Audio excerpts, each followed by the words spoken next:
Hey, 360 Comics, have you seen the new Ahsoka trailer? Oh yeah, I'm really excited. I can't wait to see Thrawn. Yeah, Thrawn's okay, but I'm really excited to see Sabine. Just okay? I hate you! Oh, chill out there, guy. I have the high ground. I hate sand! Oh, God.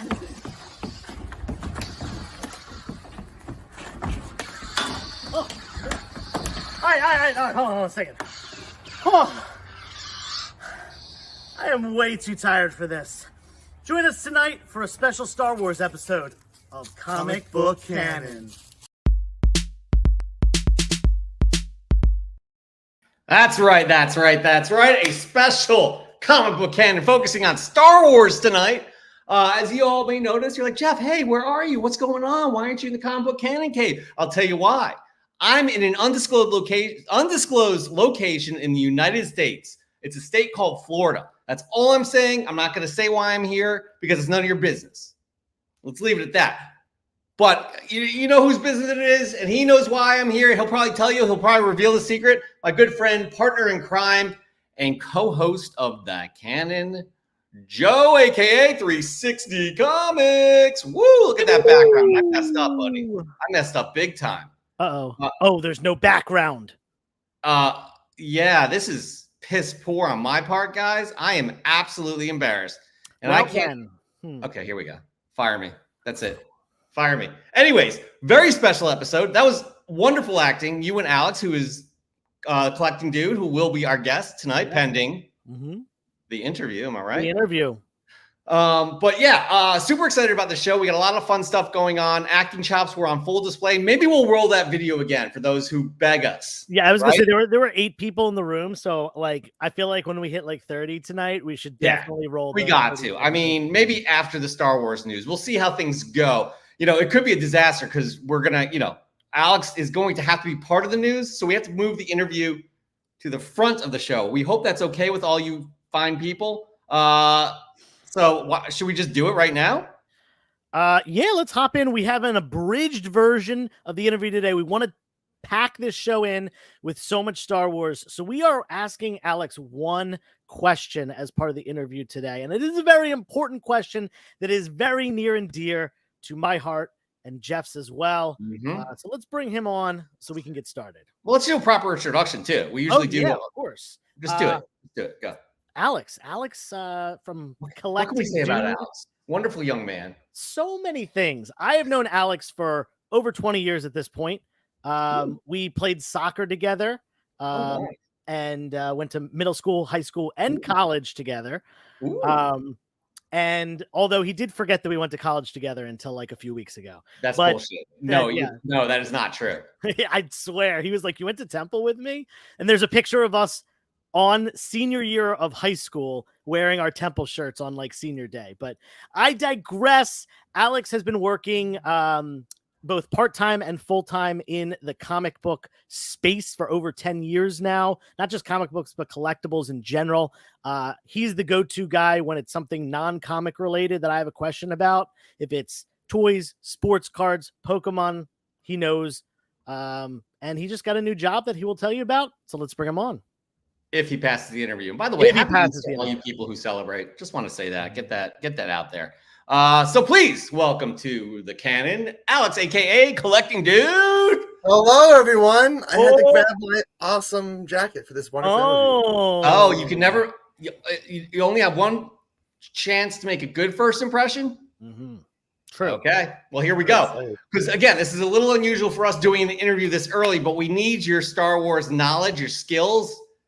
Yeah, your skills. We saw your skills earlier tonight to be a part of this Star Wars themed episode of the Comic Book Canon. So I don't know, Joe, do we just want to get right into it, or should we just have some niceties first and then get into it? What do you want to do? No, screw niceties. Let's ask him this question. I need to kick him off real quick for forgetting, though, that he went to college with you. He did. He forgot. I mean, did you guys like hang out all the time at college? We definitely saw each other. I commuted to. I went to Temple. Which is in Philadelphia, for those of you who don't know. And we grew up in the suburbs of Philadelphia. So I commuted to college. I lived at home. I saved a lot of money doing so. Alex lived in the city. At least I think he did. So I did not spend a lot of time on campus. I was not involved with Greek life. I was not involved with really anything other than going to classes. I'm bored already. So is everybody else. But the fact that he forgot you guys went to college is unforgivable. And by the way, there's an observation here. No, Caleb, yeah, you were late, but that's not Josh. He's dressed up. So congratulations, because you're making a good first impression on the audience here as well. And that goes a long way in determining nothing, because Joe and I are the ones to decide if you're getting kicked off or not. So here we go. As Joe said, it's one impactful question that is going to make or break whether you become a guest co-host in Comic Book Canon in front of millions of people. It looks like 20 million people, Joe. Wow. 20 million. Yeah, right now. 20 million. Here we go. Go for it, Joe. Okay. Having grown up in the greater Philadelphia area, being born and raised here, there is a staple of the Philadelphia food palette. I need to know, where is your favorite soft pretzel from? Ooh. A classic Philly soft pretzel, your favorite one. So this is I don't need an explanation, Alex. I need an answer. This is taking way too long. The answer is whatever pretzel they are selling as you walk out of Citizens Bank Park Stadium. That was awful. I mean, that was guy. He just awful. doesn't know, man. I mean, the proper answer is what? The proper Let's get a close up real quick. What is it? Tell everybody. It's a Wawa pretzel. And you know what? Easy. I'm a little jealous because I would like a Wawa pretzel right now. You want the rest of mine? Here, take it. Yeah, sure. Thank you. You're welcome. Delicious. It is the best Wawa pretzel. It's so good. It's so good. So good. Do you want it back? Yeah, sure. You're welcome. Thanks, man. I appreciate it. Actually, I may want some more during this. Anyways, we'll switch it back and forth. But let's bring in a person who's very close to Comic Book Canon, considering he is the original co-host of the canon. Who's this guy? Oh, hello. Who is this guy? Oh man, what a bunch of beautiful faces. I know, man. Do you want some Wawa pretzels? I have no idea. I still don't even know what you're talking about. I don't understand this Wawa. Are you talking like Charlie Brown adults? Wah wah wah. No. No, I know by now, but unfortunately, I don't have any over here, so I can't partake. We all love the Wawa, but here's the deal: we're getting off course. We are here for a Star Wars themed show, Christopher. We are glad you're here. Don't know how long we'll have you for this evening. Well, let me just, and I know you guys are sitting here wondering if you're going to bring your guest. Time out real quick. We're stealing Collecting Dude's thunder. We got to bring him back, unfortunately. I forgot about him. Well, he forgot that he went to college with you, so. Yeah. Where is he? Where'd he go? All right. Anyways, man. You guys know each other. You guys, Alex has been on your show. Yeah. Here we go. What do you got to say, Chris? Go for it. So guys, it is Easter. Happy Easter to everyone. We are just about to sit down for dinner here. So I just wanted to come on and say hello. And I know after dinner, it's going to be a big, mess that I need to help clean up and everything. So I just wanted to come on and say hello. If I can stop on a little later, if you guys are still on, I definitely will. But just wanted to say hi. I just really miss everyone here. I miss everyone in the chat. And man, I would love to get in on some Star Wars talk with you guys because I am so excited. But I'll let you guys, do the thing. I'll watch it on the replay. But again, I'm just happy to jump in and hopefully maybe I can have more than 5 minutes next week. We'll see. Yeah. That would be fantastic. We love seeing your face. It looks healthy. Don't know why you're wearing that Padres hat. I didn't get the memo. Where's my hat? No. I didn't get the memo. It's yeah. Oh yeah, you should have. Well, you got your blazer on. You had to make a good first impression. Yeah. But Christopher, hopefully we'll see you again tonight. If not, we're going to see you very soon. And until then, hello. Yeah. And Alex, I'm so sorry. How can I make it? But I'm just, don't say I didn't warn you. Bye, Chris. Chris. We need more Chris in our lives. Everybody does. Glad to see him stop by. As we said, he is the canon with us. Me, Joe, Chris, the canon crew. All right. Here we go, guys, because we have a big Star Wars night. We have been just kind of joking and patting ourselves on the back. Ha ha. We're really funny. Hope you guys thought we were too. Oh, before we do, we forgot something important. Joe. Oh, yeah. Very important. Back Deck Comic Fest. My third time hosting this event at my house on my back deck. A bunch of people in the chat probably can attest that it is a fun time. Alex has set up with me every time. He's actually the only person that is set up with me every time I've done this. We also had James from Mint Hunter Comics and Mike Pope of Chillytown, who was on this show a couple weeks ago, set up. James can't make it, unfortunately, this time, but we are going to have Paul Bond, set up with a table. And yeah, it'll be Mike, Paul, Alex, and myself selling comic books for 4 hours this coming Saturday. If you live within driving distance of the Philadelphia suburbs, definitely hit me up on Instagram, get my address, come over, hang out. There'll be free food. There'll be some yard games in which you can earn some, like, essentially some store credit to grab yourself some free comics. And of course, members of the comic community to hang out with. It's going to be a fun time. It will be a fun time indeed. Who knows? Maybe I'll make a surprise appearance and get you guys coffee.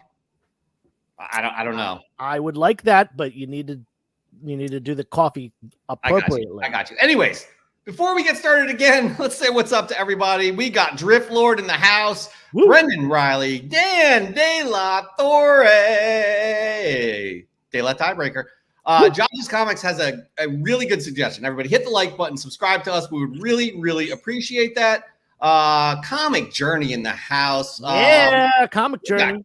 We got Cosmic Toby, not Comic Toby anymore. Raising Elm Comics. We got Samuel Domsky, Caleb Leland, aka Cable Leland.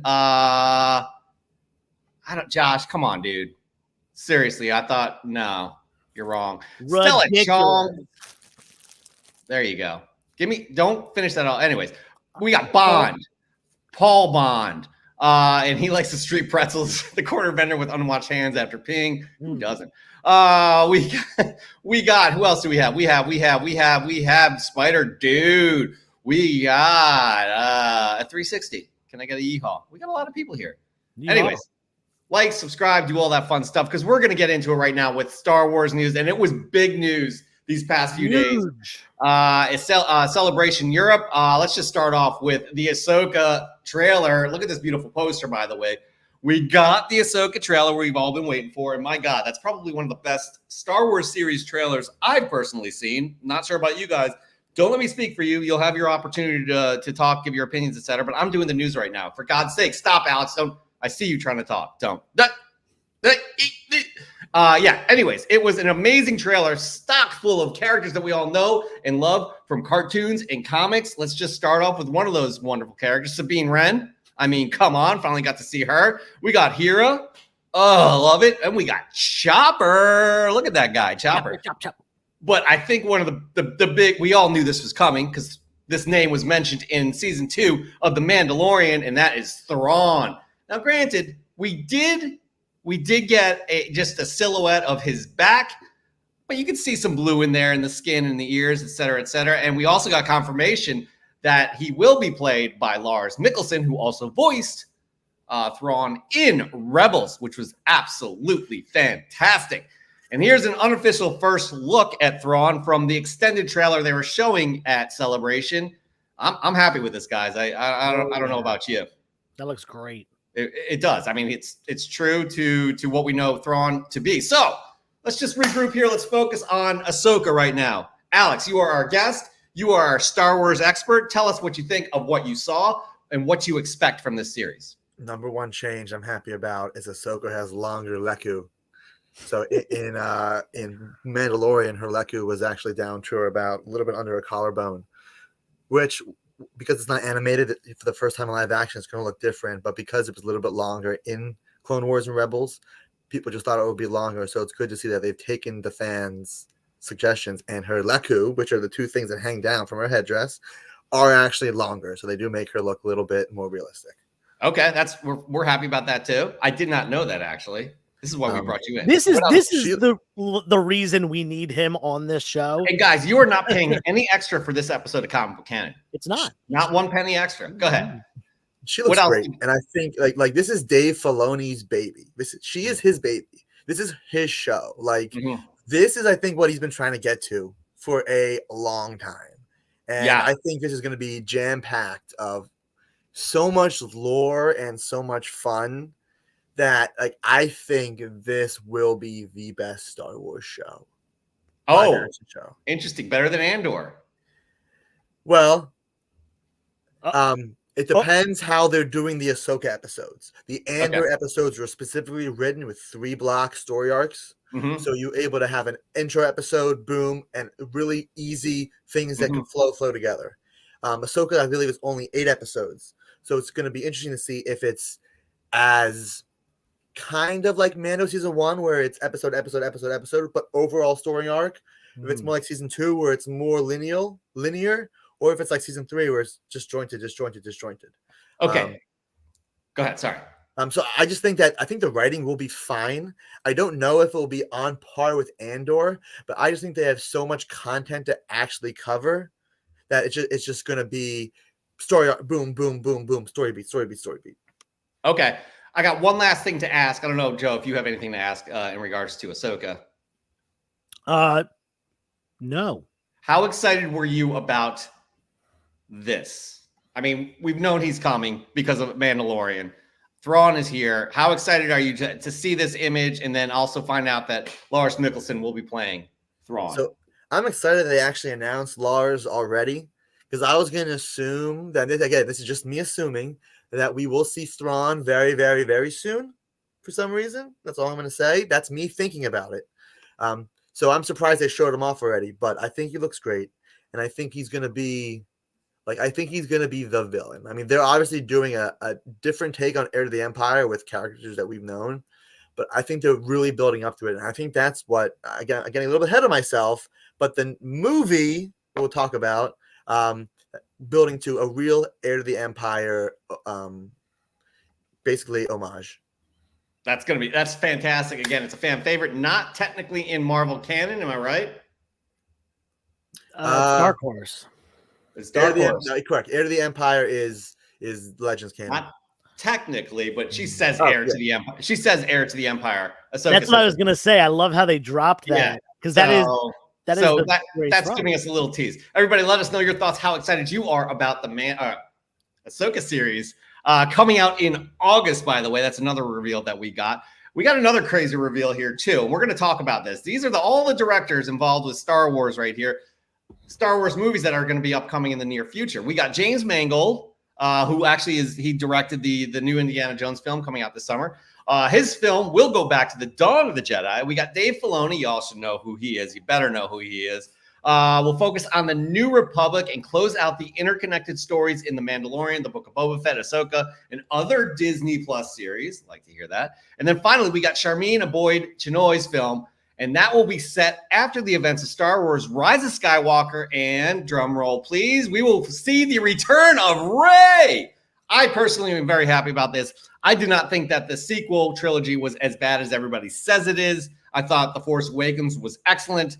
The next one, and then the final one was better than the second one. But we're not here to talk. Oh, Joe, we'd like your opinion too, but we got the Collecting Dude here again. We are paying him an arm and a leg to talk about Star Wars at no extra expense to you, the audience, because we love you guys. Joe, your thoughts before we get to our resident expert on Star Wars. Yeah. I am very excited for these. I think that the one-off Star Wars movies, which we've only gotten 2 of so far, we got Solo and we got Rogue One. Rogue One is hands down my second favorite Star Wars movie, and I get a lot of flack for that. But maybe not from you, but some people give me a lot of flack for that. I love Rogue One, and I thought Solo is a solid movie, rewatchable. I really enjoyed it. It's not, it's not original trilogy quality, but it's in there with the good Star Wars movies. So I like that they are doing, despite it being 3 films announced at once, they are all one-off films that aren't connected, as far as we know, other than being in the Star Wars universe. And I'm excited to see those. As far as the Rey one, it's great that they're going to do something like in more depth with that character. And any excuse for me to watch Daisy Ridley exist for 2 hours is good with me. Alex, your thoughts? I'm excited to see Dawn of the Jedi. And Joe and I were talking about this earlier. Like, it could be like a film that has nothing to do with Star Wars. And at the end, you see someone finds a lightsaber. Oh my God, I'm a Jedi. I think it'll be like, this is going to be like pre-High Republic, pre-Old Republic. This is going to be some thousands and thousands of years ago. Like, this could be so very unique. And I'm very excited for that. Plus James Mangold, Logan. Yeah. Wow. Yes. The Wolverine. The Dave Filoni movie. This is, he's on directed movie forever. Like, this is, in my opinion, Dave Filoni is the rightful heir to the Star Wars universe. Agreed. Kathleen Kennedy was the right choice with, at the time because of her past, but Filoni, like Dave Filoni, George brought him up like this, and this is what I think Dave has been working for, and it's gonna be a Mandoverse probably ending for everything, and they're building up to this. So just think about this. What have we seen already in live action Star Wars TV shows? What are they going to add for a movie? But I am excited for the Rey movie. I really am. Yeah, me too. I'd love to see that story expanded as well. I don't think it will be tied to the Skywalker line. Now, I do expect to see Luke Skywalker as a Force ghost, no doubt. Like I expect to see that, but it's not going to focus on them. I want to see Rey as the role model for girls that she is. Continue being badass and teaching a new Jedi Order. Like, it could be whatever you want. It doesn't have to be a Sith. It doesn't have to be a Sith villain. What I'm excited though to see is who her pupils will be. Grogu is the obvious choice because you think Disney is not going to put Grogu in a movie. Cash. But everyone's saying they want to see Finn. Well, it's very unlikely John Boyega will come back to the Star Wars universe unless they throw a ton of money at him. In which case, like, honestly, I would love to see John Boyega train as a Jedi and do that right. I also would love to see continuation of the small story arc threads that was touched on in the sequel trilogy, such as, Coruscant is no longer this capital. So, I don't want more politics, but let's see what's going on. New Republic, let's see who's in charge. Let's see, the rebellion. We know Akbar died, but, who is still alive. So let's just continuation in this new era of Star Wars set in the future. Should be great. That'd be dope, man. So that is very exciting, those 3 movies. No dates, no release dates were mentioned. They're just little snippets of what these are going to be. One more time, Mangold's film will be about, we'll go back to the Dawn of the Jedi. Dave Filoni's will focus on wrapping up the Mandalorian verse, whatever you want to call it. Kathleen Kennedy said that she believes that movie is like 6 or 7 years away. Like, if movie's not like, I don't think it's coming up soon. Like, Mando is not ending anytime soon. Dave Filoni specifically said, like, there are stories to tell of this character. Like, there may be an end story that can be told, but we're not there yet. We still have stuff to go through. Yeah, absolutely. That's good to hear again, because we're enjoying this. And Favreau said that he's already has season 4 of Mandalorian already written. So that's good stuff. And then finally, Sharmeen Obaid-Chinoy's film will be set after the events of Star Wars Rise of the Skywalker, which will feature Rey. So we're very happy about that. One thing I do want to mention, some of you that may have came in late, who was it? C to the G. Where were you? There were different trailers of Ahsoka. Yep. And we saw this beautiful picture of Thrawn, an unofficial first look here. Somebody just snapped the pic and it's released on the interwebs and it'll never go away. All right. So what we like to do here more actually is being able to relate comic books into this news. So why don't we just get into some of these books right now? The first one I have on the list. Well, I'm just going to go in order because I'm in charge. So that's how it's going to be. So Alex, let's talk. What's this? What do we got? Let's talk. Why is this book important? Let's see. Ooh. So this is Star Wars Kanan, The Last Padawan, #1. This is the actual first comic book appearance of Kanan, and it is the cameo appearance of all the other rebels. They are in one panel on the very first page, and then it goes to flashback story to talk about how Kanan basically and his master Depa Billaba got when Order 66 happened. Now, interesting thing is this issue was technically already retconned in new continuity, which they say they wouldn't have done because it's supposed to be one giant story. But this issue kind of has already been retconned with Bad Batch Season 1, Episode 1, which covers this in another angle. But this is the first Rebels cameo: Sabine, Hera, Zeb, Chopper, Ezra. And we already, well, I don't want to. We already saw one of those in a Mandalorian episode. Was that last week's episode? Oh by the way? I don't want to give away spoilers, but yeah, it was 2 weeks ago. 2 weeks ago, so I think we can. 2 weeks ago. Okay, yeah, let's. I'm not caught up, so never mind. We're not going to do that to you. We are not going to do that to you. Thank Don't get me started, Joe. It was fantastic. Actually, it's surprising. All right, now we already went through kind of the cameo appearances. Now we're going to go through this one. What do we got? So this is the actual first full appearance. The Rebels do have more story in this than just Kanan's flashback. So this is, Star Wars was put on the on all these books, the secret history of Kanan for Star Wars Rebels, hoping to sell the comic to Star Wars Rebels fans that wouldn't have otherwise read the comic. And that the first 5 issues was basically Kanan's backstory. Now we've got the whole team on board. Exactly. These books are very hard to find. Actually, I found issue number 6, the one that Alex is holding in his hand right there. I found that for $2. Woo! Recently. This was one of the first 4 or 5 series that was released after Star Wars debuted. After Disney bought Star Wars and took over the license in 2015. So unless you were reading this stuff really early, this book is hard to find. It hasn't been reprinted or anything like that. There's been no collections other than the very first collection. So if you have this, it's heating up. It's for sure. That's an understatement. Actually, it's going to continue to heat up. Yeah, look at us getting hot in here. I think Nelly used to say that. Here we go. What's so important about this book right here? I mean, it's Dark Horse. It can't be in canon, can it? And there's a blue guy on. There's a blue guy in there. Who would that blue guy be? Mara Jade. No, I'm kidding. This is the first comic book appearance of Grand Admiral Thrawn. This, as told in the very bottom tagline, this is the comic book adaptation of the best-selling Star Wars graphic novel, literally the book that brought Star Wars back. Star Wars Heir to the Empire adaptation by Timothy Zahn. And what do you got right there? You got something in your hand? Hold on. I gotta hit the button. What? We gotta get a noise panel. Ready? No, newsstand. So I had to actually. Okay, very funny issue about this. Okay, yes, this is a newsstand copy, but the barcode, there's no barcode. What happened? I had to have multiple calls with CGC and their research team. I had to cold call Dark. Do that again while telling us the story. Show us the barcode.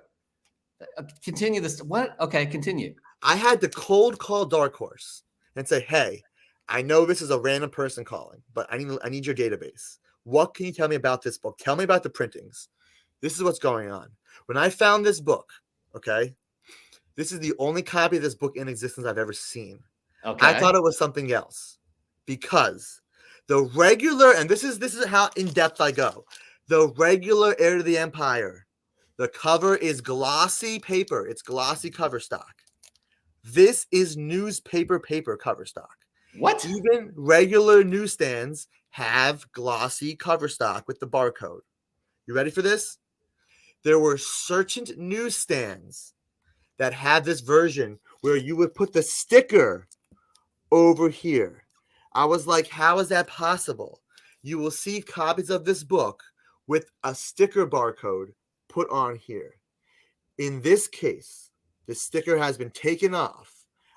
CGC had to email me back a high-res scan of the barcode with a sticker residue outline that they showed me. Because I was like, you can't say this is newsstand when I'm telling you this is physically different material. This is a promotional edition, but they were right. It is a newsstand, but it's a non-labeled variant. They won't differentiate it. But here's the thing. Wow.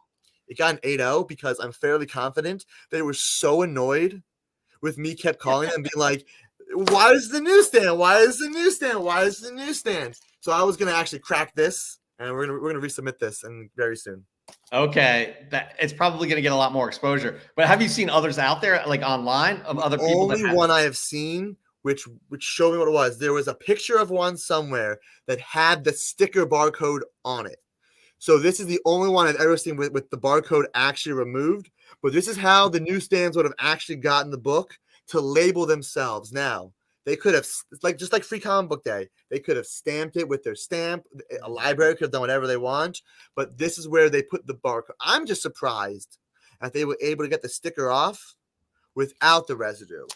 And Paul, that's exactly why it's the residue. So I need to work on that before I submit it. But this is an actual newsstand. Okay, so that answers Mark Lennick. By the way, the Pope is here. He can't believe that somebody would actually call you annoying. And what's up, Raw Dog Comics? So Mark Lenniker, as Alex just stated, it is a newsstand, but apparently back in the day, you had to put a sticker for the news. That's just crazy. I never heard of anything like that. I don't think anybody else has here either. All right, that is quite interesting. Now, our next book. Go ahead, Joe. Sorry. I just want to say something. I had one of those. No, this is a good story. Oh, good. Okay. That was the most requested book for people to see off my wall at King Con. I think maybe a dozen people came up and said, hey, can I see that Heir of the Empire 1? They looked at it and they're like, I'll think about it. Put it back on the wall. About 12 people. And no one pulled the trigger by the end of the weekend. Obviously not knowing there was going to be an announcement. I had someone remembering that I had it message me before my claim sale Friday. And I said, I'm going to put it up in my claim sale. You get first dibs. I'll wait till you're in the room. You get first dibs. And if you want it at that time, claim it. Otherwise, I'll give everyone else a chance. And before I even put the book up on the wall, it was claimed. So, and I didn't change the price either. Oh, good on you. That's good. I had it. It really didn't boost too much. I had it kind of high, thinking that there was going to be an announcement at some point, and it certainly was selling for more than I sold it for, but not too much. So everyone's happy. No, good on you for that. All right, go ahead, Alex. I know you have a point to it. I mean, at this point, this book has been pretty on the downturn. This book bumped a year and a half ago when Ahsoka said the name, in the trailer. I mean, in the episode. That right there, copy disappeared. Everyone did their thing. At this point, it's just a waiting game for when the announcement was. And if you were paying attention, Star Wars hasn't had any major news in a while. There hasn't been anything crazy. I didn't think they were going to wait for May the 4th to have these announcements. Yeah. Celebration was the time. So, I mean, if you're following, at least here's the thing. This is a perfect example of a book that everyone else forgot about. And if you're watching the markets and paying attention to what's going on, like outside actual comic books, like if you knew that Celebration was going to happen, what Star Wars books might bump for here? So I hate to say it, but now's the time to sell. Now's the time to sell. If you got this book, time to get up there. I mean, now's the time. I don't think it will increase in value because we've got the announcement and we've got the trailer. And we got the casting all at once. Like that's the trifecta. Trifectas, yeah. At once. We'll see another trailer leading up to August for sure, and get a better reveal of him. Probably better than the unofficial one we have, but it's still great to see him. Joe, real quick, what was that grade of that book? It was raw, but it was probably the lower side of 9s, like 9.0 to 9.4. There were a couple small spine ticks on the back, and a little bit of color rub on that glossy cover. But yeah, probably low 9s. And Josh started the story, didn't Pope at Chili Town, find like 4 or 5 copies in his $100 long box haul. He said he found 1, 2, 3 newsstand lower mid grade. Hey, what's up, Nukes Comics? How are you? Moving on. We got Jabba's Palace here. So tell us about this book. All right. So what you're looking at is the actual 1 in 100 version variant of this book. So for the 40th anniversary of Return of the Jedi, first of all, Star Wars Return of the Jedi is coming back to theaters April 28th for the 40th anniversary. You have a chance to watch it in theaters. It will be the special edition or the whatever the latest version is. It won't be the original. Stop complaining about it. We know we're not going to see that again. Whatever. But because of this, they are putting out, I believe, 4 or 5 one-shots of things that happened in Return of the Jedi, starting with Star Wars Jabba's Palace. So what this actual book, the story is, when C-3PO, bear with me, when C-3PO and R2-D2 arrive at Jabba's Palace to be a worker as a gift, they go get jobs. And the droid EV-99 assigns C-3PO a job. Well, when he goes visits them, the first thing he sees is a droid being tortured like a torture rack and having his arm cut off or like sparked off. Well, this is the story of this droid, ADM. So it's a nice story. It's a nice canon story set literally right before Return of the Jedi. But what's cool about this book, it's a 1 in 100 ratio variant. Star Wars, they do a lot of variants. They don't do a lot of 1 in 100 variants, especially for a one-shot book on a random character. Now, as someone that loves Jabba the Hutt for some reason, this is one of the only Jabba the Hutt covers that actually exist, let alone one of the only few realistic looking, as opposed to more comic style. I mean, this is definitely, not a photograph, but this is very photorealistic.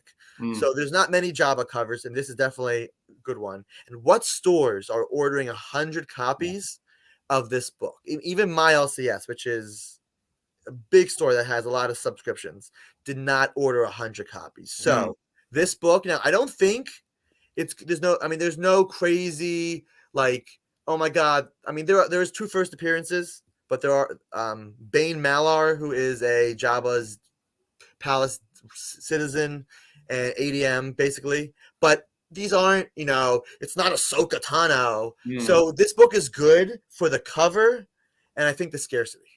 Yeah, no, that's a good call. I like it. I'm not a big ratio variant guy, but your logic here works for this book. It's an awesome cover. It's a 1 in 100 from a title that there's probably not going to be 100 ordered by 9 out of 10 comic shops, maybe even higher, higher than that. And as you mentioned, it is, some minor first appearances. So there's something significant about the book other than just the cover. Yep. Definitely a cool looking cover. One more Star Wars comic book, then we're going to actually get on to the next segment, which, by the way, Alex, he knows comic books too. He's not just about Star Wars, and he's wearing a blazer. That has nothing to do with, they're not mutually exclusive. So anyways, what do we got here? Tell us about this book. So this is the first actual comic book appearance of Rey Skywalker. This is the Force Awakens adaptation, issue number 1. So this does have Finn and Poe and Lor Santeca and BB-8 and all these characters that we know. At least Rey is going to come back. I have a strong feeling that Lor Santeca, who was in the very beginning of that movie, we'll see him again at some point. But this is also early, I believe it's either 2015 or 2016, so early Disney, I believe it's 2016, early Disney Star Wars release. So this doesn't add a lot of story because it's just an actual adaptation of the movie. But if you're looking for new story content, you're probably not picking up a comic book of a movie that you've already seen.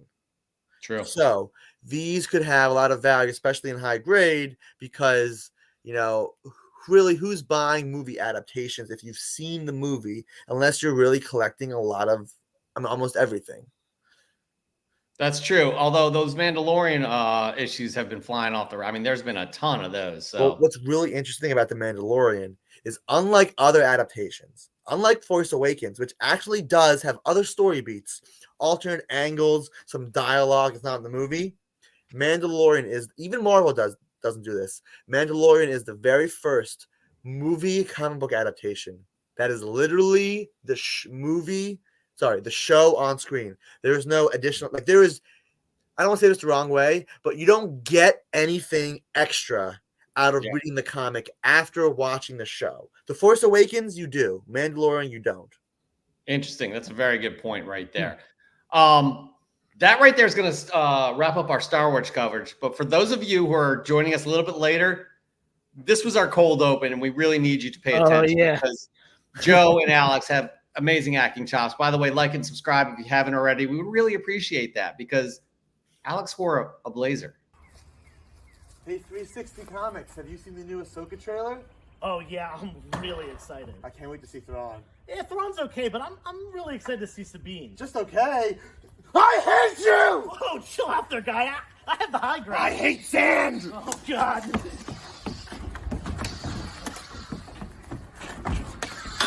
Oh. All right, hold on a second. Oh. I am way too tired for this. Join us tonight for a special Star Wars episode of Comic Book Canon. Outstanding. The line that makes it there is, I hate you. All improv. Wonderful, guys. Wonderful. Kudos. Also props to your wife, Joe. Yes, for filming. Shout out to Shelby. Yeah, she did put a great up job with everything. Did a great job. And then finally, let's wrap up the news. Hopefully you all enjoyed all of those amazing trailers. Early in the week, we got Spider-Man, we got Blue Beetle, we got, I'm missing one. Secret Invasion, we kind of covered that. Anyways, that wraps up the news. Now we're going to get into the show.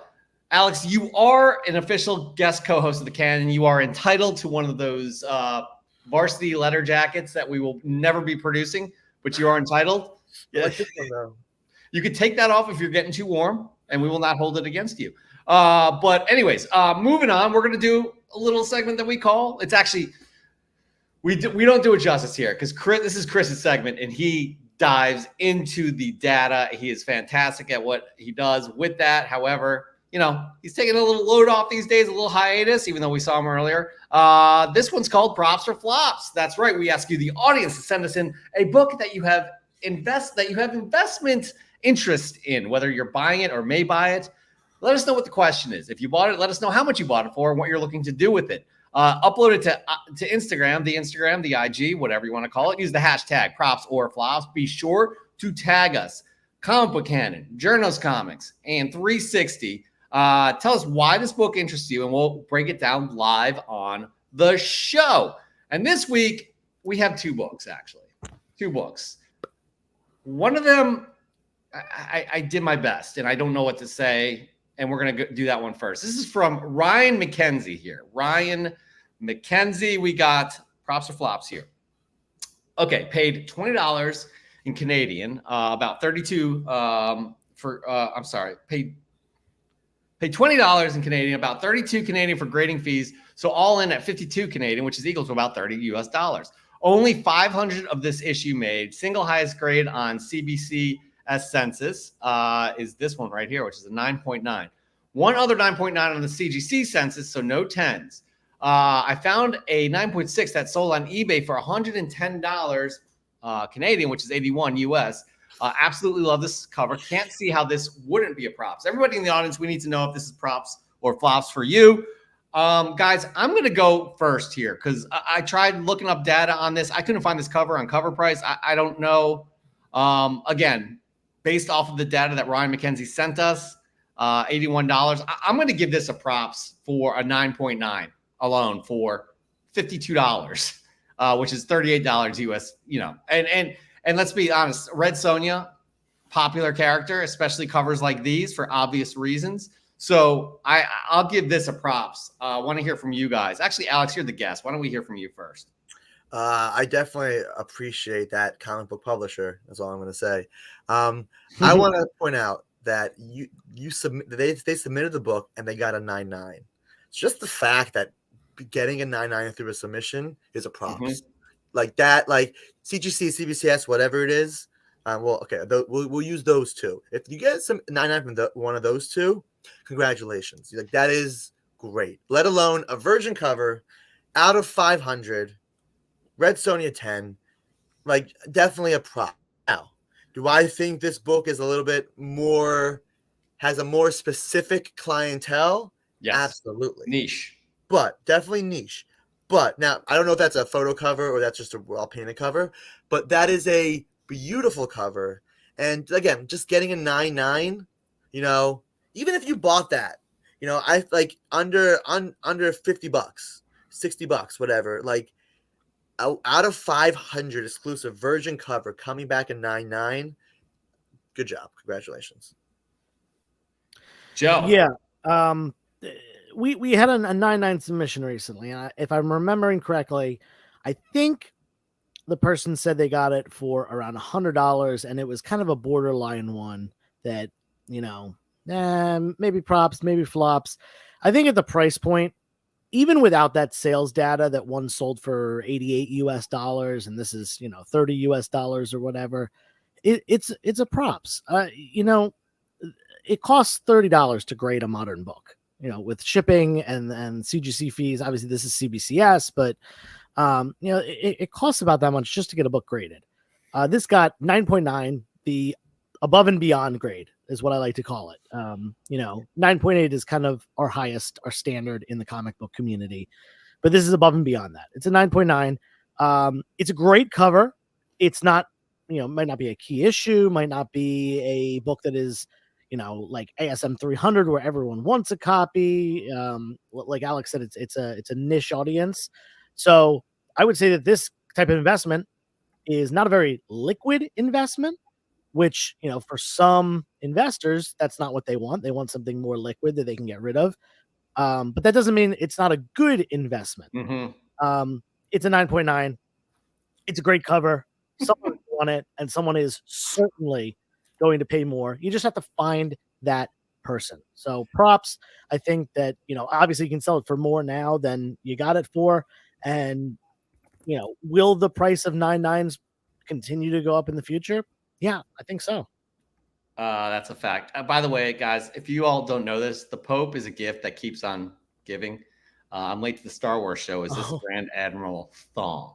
That's hilarious. Wow. Again. Yeah. So props I mean, everybody's saying props. And, you know, I am not a Red Sonja fan. These covers don't do anything for me in terms of any sort of fantasy. However, as we said, if you're getting a graded book for $38, that's a 9.9 on top of the fact that it's limited to 500. It is a niche market, but that market will ravish these types of books. So yes, well done. And Brendan Riley agrees as well. So Ryan McKenzie, you got props on that, by the way. It's unanimous. Not one person said flops. All right, this one's great though, by the way. Alex, I don't know how well versed you are on Sonic, but our good friend Bond, Paul Bond, sent this one in. You like did you like the dramatic pause, guys? That was almost too long. I've never taken an acting class. I need Never taken an acting class. Wow. Yeah, I know. So anyways, there are a bunch of these, by the way. He literally a ton of Sonic covers that I just went with the first one here. There's obviously 9 per page. He probably has like 5 pages. So, actually, no, he says he has 62 Sonic books. But here's the story. Let me not bore you. Had a guy reach out to me about 3 months ago trying to get more info to sell these himself. I walked him through the process of selling, gave him some values after it was clear he wanted to maximize profit on these Sonic comics himself and not just seen to me. I don't know. He had been given, what's that? Probably sell to me. Sell to me. There you go. He had been given these by a lady whose house he was painting. I touched base with him from time to time, and he finally got tired of dealing with people on Facebook Marketplace and them wanting him to ship them. My patience and helpfulness paid off, and I got these for $200. Some really nice high grades, and some are rougher shape. Alex, what are your thoughts on this pickup right here in terms of props or flops? Again, there's about 62 books for $200 in total. I mean, and these are first editions. Yeah, these are the earlier issues. I mean, first thing I notice is that there are newsstands. You know, and these are, I mean, for lack of a better word, kids' books. So depending on the grades, I mean, depending on the condition, I mean, these can be very scarce and high grades. And you know, a kid's book off the shelf, especially these look to be late '90s Sonic, especially when the market was super down. $3 a book is not a bad price. That being said, they're just like Red Sonja. There is the niche market. You know, you have to basically be a Sega person. I mean, I don't want to say it the wrong way, but if you were a Nintendo person, you might not be a Sonic fan. No, that's not. What I'm trying to say is, you know, Sonic is a '90s video game character, so a lot of gamers like this stuff. But there is not a ton of crossover. That being said, I think getting all these at that price is still a good prop because these do have staying power. Sonic is still a great character, and like I said, a newsstand late '90s kids book like this, you know, definitely a good deal. Joe. Yeah. I mean, the price you paid, definitely props. You could flip it right now for a profit. I think that, you know, there is a lot of room to grow, not only for Sonic specifically, like having a current movie franchise out that's been doing very well, but also just for video game comics in general. They've definitely been gaining popularity in the last, you know, number of years. And, you know, look what's happening with, you know, Last of Us right now. That book has exploded in price. You know, I took my 6-year-old nephew just yesterday to a comic book store, and I said, all right, pick yourself out a book off the wall and you grab a couple books out of the dollar bin. He walked over to the wall, had a full view of all the books that were there, and the first thing that he grabbed was a Sonic the Hedgehog book. Interesting. Like, yep, I want this one. He, you know, this is a kid that really likes Marvel, really likes Pokemon, Batman, and he walked over and he wasn't thinking Iron Man. He wasn't looking for Spider-Man. He said, "Yo, I want Sonic," and grabbed that first, and then went to the dollar bins and got some Captain America, who's one of his favorites, and an X-Men book. But yeah, you know, what Alex says is true. It's a '90s video game, and, you know, people my age and his age who grew up in the '90s definitely have a soft spot for this character. But there's a new generation that is getting into this character specifically through the movies. Maybe have never even played a video game in their life. So yeah, I mean, nothing more to say. Props. Yeah. Okay. Here's the deal. First off, to go along with your nephew, your 6-year-old nephew, my 7-year-old daughter, she loves Sonic. I mean, she loves the movie. She loves the stuffy toys. She loves it. Loves it. And she can't get into Sonic video games. She just doesn't like playing the video. She loves video games. She doesn't like playing Sonic. So that being said, there is a whole audience for this outside of video games. Somebody also mentioned that there's a 25-year rule. 25 years after a popular property is usually when these things return. And this is definitely within that and even more. So what I will say, though, in terms of the data, I looked up all of these books on cover price. Maybe 1 or 2 books here are less than $8 on cover price. And I know it doesn't mean much.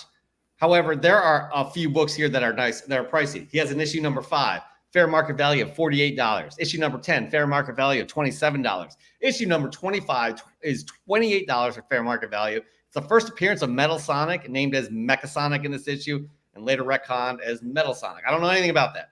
Issue 39 is $101 fair market value. Issue number 50 is $50 fair market value.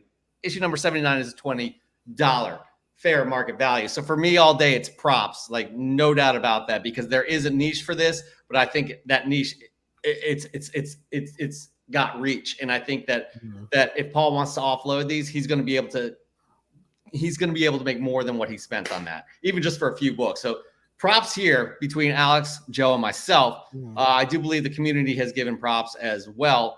Tony Connor says Sonic for life, or Sonic Life, hashtag Sonic Life. I want to point out really quickly that Paul said that most of these are newsstand, which would make sense because this, I mean, unless you were reading and subscribed to Sonic, you know, this would probably be late 90s. Hey, here's a video game thing right on the shelf. I'm just saying, you know, if they're high grade, that should be. Yeah. Cool. So well done, Paul. Props all around right there. It's unanimous. Nobody gave any flops. So right there, people, that ends props or flops. But continue with the submissions, please. You have a cutoff time of 5 p.m. on Sundays. Let's just bring it up one more time. What props or flops is and how you submit. That's right. Upload any comics to the Instagram. That's right. The Instagram, or the IG, as Joe likes to say. Use the hashtag props or flops. Be sure to tag us. Joe at 360, Chris at Journos, and then all of us at Comic Book Canon. Tell us why this book interests you. Remember, from a investment standpoint is why you're asking the community if this book is props or flops. We'll break it down live on the show each week. That was another fun props or flops. Ryan and Paul, good job. You got props. All right, guys, we are going to be doing. Oh no, Joe. Oh, we skipped Ask Joe. Ask Joe. Ba-dum-bum-bum. We didn't get any questions. I did it different this week. Did you like it? Wait, what? No. I said I did like that. I did like that. However, we don't have any questions for Ask Joe. Not that you're not important, Joe. You're important to me. You're important. Why don't we do this? First of all, I apologize to Raising Elm. I have not thought about your X-Men question. It has been a crazy week for me with my dogs. Unfortunately, we all ended up in the hospital. But I will get to that question eventually. Let's take one audience question and then move it along, since we had a bunch of other things to talk about on the show, and we're probably running behind at this point. Yeah, we totally are, and people hate us for that. All right, cool. Oh, do they while really we wait for this? While we wait for this, do you want the last piece of pretzel? Yeah. Oh yeah. Here you go. Thanks, man. Yeah. Appreciate that. Yeah, no problem. It's called movie magic, people. When you're in the entertainment industry like we are, Mark Leneker has a question. I we picked make on him. magic happen. It's called Wonka Vision. Something like that. Something like that. Are you getting hot that blazer, Alex? Yeah, a little bit. Mark, please. We're here for it. Let's get the show moving, for God's sakes. We are stuck now at a standstill. We're in a holding planet. Oh, while we wait for Mark's question, let me answer this one real quick. I will have a crap ton of stuff for sale, ranging from dollar books all the way to multi-$1,000 major keys. But we are doing a preview show, and I forgot to say this earlier, either Tuesday or Thursday night. We haven't solidified it yet. Probably Thursday night, I'm thinking. Back at Comic Fest preview show on my YouTube channel, probably 10 o'clock on Thursday night. That is the tentative time. Definitely check back. I'll be posting on Instagram about it, but we'll have Paul, Alex, Mike, and myself on, all just showing off some things that we're going to have at Back at Comic Fest. Notice there's one name on there that was not invited. It does say Minhunter Comics, but he will unfortunately not be able to come. No, it starts with a J and it ends with an F. Jorf. Oh yeah, Comic Dunes will be there setting up, right? Oh yeah. Oh, that's another thing. Jeff, Comic Dunes, not this Jeff, the other Jeff from a few weeks ago, Comic Dunes. He'll be at Back to Comic Fest running Whatnot live auctions all day. So if you can't make it because you live far, guess what? You get to buy stuff off Whatnot from us if you want. Great. Oh, you Mark meant has a that Jeff. question. You said this Jeff. Oh, yeah, Question. This is a good question. Talk about crime, fraud, and comic book security. What is happening and where is it going? We're seeing theft a lot. I mean, that's just the part of any collectible. Anytime there's money involved in anything, there's going to be theft. There's going to be fakes and stuff like that. Obviously be knowledgeable about what you're buying, especially if you're buying into a big book. Have someone look it over if you're not really sure how to detect restoration, if it's a raw book or, a potential married cover or married page situation, which Paul himself ran into recently. As far as the crime aspect of it, theft being the main one, insurance is really important to have on collectibles, and inventory if you are a dealer, business insurance, things like that. And make sure you keep things, locked away. I'm not going to exactly say how I protect my stuff on here because I don't want to give away information that could lead to someone trying to get to it. But my stuff is very well protected, and yeah, you really couldn't get to my good stuff if you tried. Because there's a ton of comic books in the way. Yeah, I got a padding of $1 million bin books around my my good stuff, so you'll never find them. But yeah, Mark, good question. Certainly as far as the future goes, hopefully, insurance will keep up with. Oh my God, stop it! Insurance will keep up with the collectibles market and be able to protect. There is a really good company called CollectingDude. Wait, is it CollectingDude? I think it's CollectingDude. That specifically handles the insurance of collections of collectibles. And look into that if that's something you're looking to do for your own collection. One more question, but before that, saying what's up to Kamagazi? You were at a concert the other night. I saw it on the Instagram. What show was that? I couldn't figure it out. One last question from Caleb Leland. Who wants to come over and help me catalog my comic book collection? Probably this guy. He's good at that. I can barely do it for my own stuff, so. For sure. All right. Excellent question to both of you guys. All right, here we go. There's I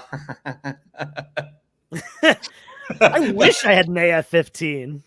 Oh, that's good. Oh, it's Depeche Mode. Okay. Wow. All right, that must have been an excellent show. All right, moving on here. We do a segment each and every week that all you love to submit comic books to, and I cannot remember the name. Alice, I'm not sure if you remember the name of this segment that we do each and every week. Joe always helps me out. I think it's something about being fresh. From the comic shop. That's right, Fly. From the Preston Salon, we ask you, the audience, each and every week to show us your fresh gets. If it's new in your collection, we want to see them. They could be 2 days old, like on a Wednesday, new comic book day, or it could be released 30 years ago. But if it's new in your collection, we want to see it. Not only that, you're submitting to Fresh from the Comic Shop on the Instagram, but you're also submitting to win an EGS slab. EGS sponsors Fresh from the Comic Shop each and every week. But you can only win one once a month, culminating in to a grand prize slab. So if you're a winner in one of the months, you're entered to win in the grand prize 2023 slab, which will be decided upon this summer. So again, show us what you got, make it good. But EGS, how much do we love EGS? Save 5% off your EGS order using the code Cannon5. You guys can get custom labels, which we absolutely, it's incredible. We love what EGS does here. The only grading service doing that. Free graders, no fast turnaround times is a fact. EGS Comics, grading.com. And guys, this this book that we have for the April book, I'm sorry, it is fire. Oh, good. The Sea Swirl, the Undead Gods, number 7, the acetate cardstock variant. Look at that. And as you can see up top there, that is the I'm at a loss for words. It's a custom label right there, showing you got the Shazam logo. I'm going to show this video again one more time because we want to see the bam right there up top, right there. The colors are custom. Everything is custom right there. So Tony and his team, excellent job. We really appreciate what you do and appreciate you always sponsoring Fresh from the Comic Shop. Speaking of Fresh from the Comic Shop, Joe got excited about a book. I never even heard of this book, guys. Never heard of this book, but watch this. Oh, baby.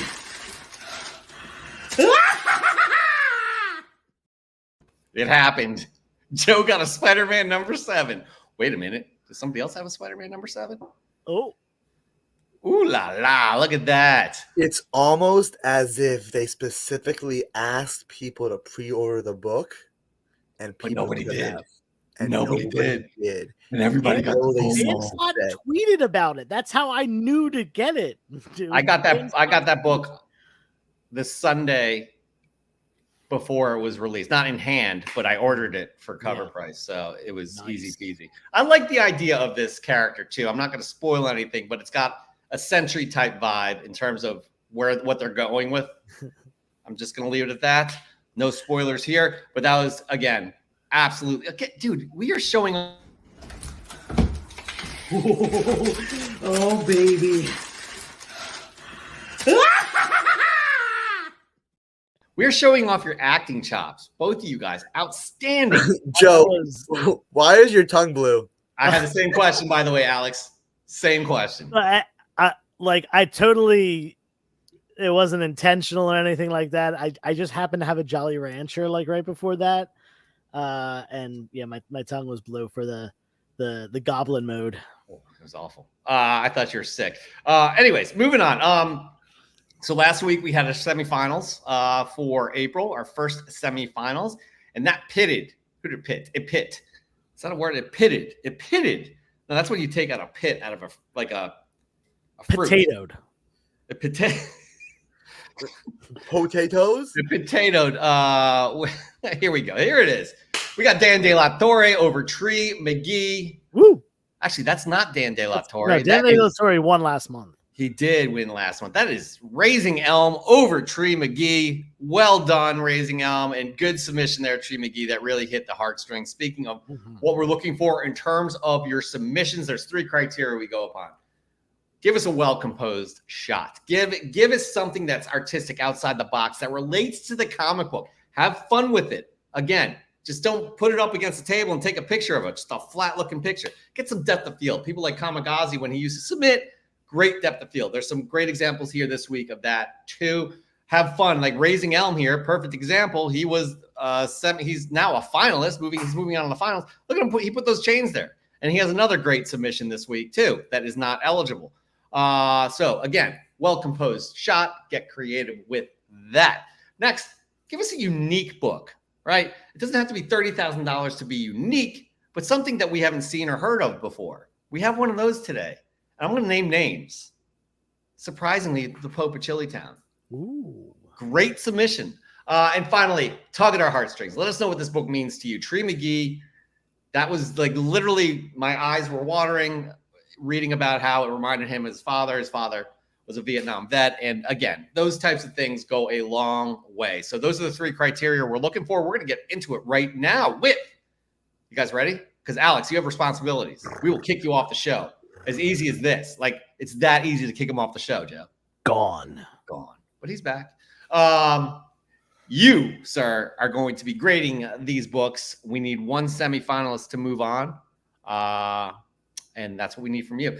First up, we got Marvel Man 616. And that my second copy of Web of Spider-Man number 70, featuring the first appearance of Spider-Hulk. This is a weird issue right here, 90s issue. Oh, it's newsstand, though. I do notice that, but I love the Funko Pop right there. So good stuff. Good stuff right there. Super Crispy.comics. He won already. So this is not eligible, but I do like this.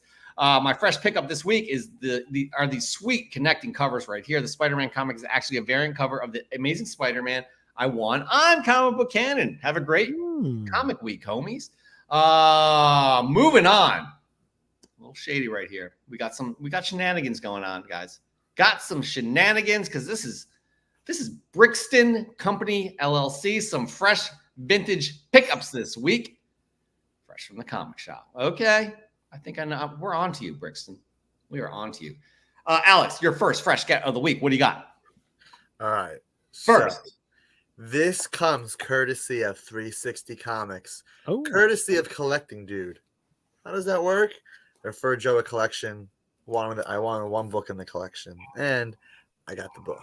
Are you ready? Flash. Needs a new bag. Flash 112. The very first appearance of Ralph Dibny, Elongated Man. This is also the 3rd appearance of Kid Flash, Wally West.